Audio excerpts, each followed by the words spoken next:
Hello everyone. हम लोग health and lifestyle coach हैं।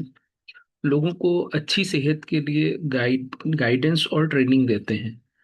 लेकिन हम लोगों के पास एक समस्या लगातार बनी रहती है।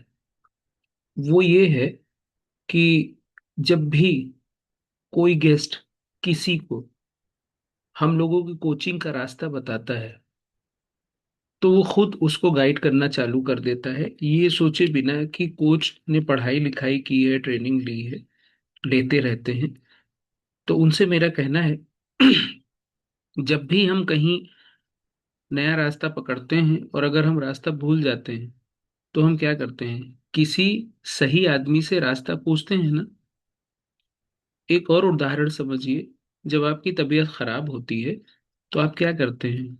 क्या आप पड़ोसी से बोलते हैं आप ही मेरा इलाज कर दो? नहीं। आप पड़ोसी से सिर्फ डॉक्टर के बारे में पूछते हैं और फिर इलाज डॉक्टर से ही कराते हैं। ठीक इसी तरह यहाँ पर जिसने आपको क्लब में लाया है, उन्होंने सिर्फ आपको गाइड कर दिया है, अच्छी सेहत का पता बता दिया है और आपको यहाँ पे लेके आए हैं। लेकिन आपकी सेहत का सही प्लान और सही गाइडेंस सिर्फ आपको कोच ही देंगे। लेकिन अक्सर क्या होता है, लोग कोच से पूछने के बजाय उसी आदमी से सीखना शुरू कर देते हैं जो उन्हें न्यूट्रिशन सेंटर में लेके आया है। याद रखिए, जिसने आपको यहाँ लाया है वो रास्ता दिखाता है, लेकिन सही दिशा में चलाना कोच का काम है। इसीलिए शुरू से ही अपनी रूटीन, अपनी हेल्थ, अपने चैलेंजेस सीधे कोच से डिस्कस करें। जैसे इलाज डॉक्टर से होता है, वैसे ही सही रिजल्ट कोच की गाइडेंस से आता है। फॉर एन एग्जाम्पल, जो यहाँ पे आपको लेके आए हैं, उनका भी एक शानदार रिजल्ट्स है। उन्होंने भी अपनी जिंदगी में बेहतर रिजल्ट को एक्सपीरियंस किया हुआ है, बिकॉज ऑफ इसीलिए उन्होंने आपको यहाँ पे इनवाइट करके लाए हैं कि यहाँ से बेहतर रिजल्ट मिलते हैं, गाइडेंस मिलता है, आपकी जिंदगी शानदार हो सकती है।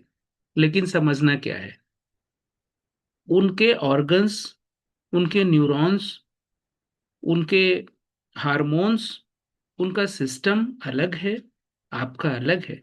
फॉर एन एग्जाम्पल, अगर वो एक मेल हैं तो उनके बॉडी का कंपोजिशन अलग है, आप फीमेल हैं, आपके बॉडी का कंपोजिशन अलग है। और फॉर एन एग्जाम्पल, अगर आप एक फीमेल हैं और आप क्लब में हैं और आपको किसी मेल को इनवाइट करने का है, तो उनके बॉडी के कंपोजिशन अलग हैं। आपको सीधी सी एक काम करना है, जब भी कोई हमसे पूछता है मार्केट प्लेस पे कि आपका रिजल्ट बहुत अच्छा है, आपने क्या किया, तो हम उससे पूछते हैं कि आप खाली जानना चाहते हैं या करना चाहते हैं। अगर वो बोलते हैं कि जानना चाहते हैं, तो हम उनसे कहते हैं गूगल पे सारी इंफॉर्मेशन अवेलेबल है, वहां से आप देख लीजिए। और अगर वो कहते हैं करना चाहते हैं, तो हम उनसे कहते हैं कि मैं आपको एक टाइम दूंगा, उस टाइम पे आपको बस एक लिंक आएगा, उस लिंक पे आइए, पूरा समझ में आ जाएगा। अब अगर वो आदमी सीरियस है मेरे रिजल्ट को देखने के बाद, तो वो लिंक पे आके करेगा। और अगर वो खाली इंफॉर्मेशन चाहता है, तो इंफॉर्मेशन हमें नहीं देनी, वो गूगल से ले। क्यों? आजकल लोग इंफॉर्मेशन बहुत ले रहे हैं, इंफॉर्मेशन सबके पास है, जानकारी। Everyone is rich and because of उसके पास जानकारियां हैं तरह तरह की। तो हम क्यों उसकी जानकारी का बोझ बढ़ाएं? हमें नहीं बढ़ाना, उसको अपने हिसाब से गूगल से जानकारी लेने दीजिए। ये मेरा पेन पॉइंट था, इसको मैंने डिस्कस करना जरूरी समझा। आप कमेंट्स में बता सकते हैं क्या आपके साथ भी यही चैलेंजेस आ रहे हैं। मिलते हैं नेक्स्ट वीडियो में, तब तक के लिए अपना ख्याल रखिए।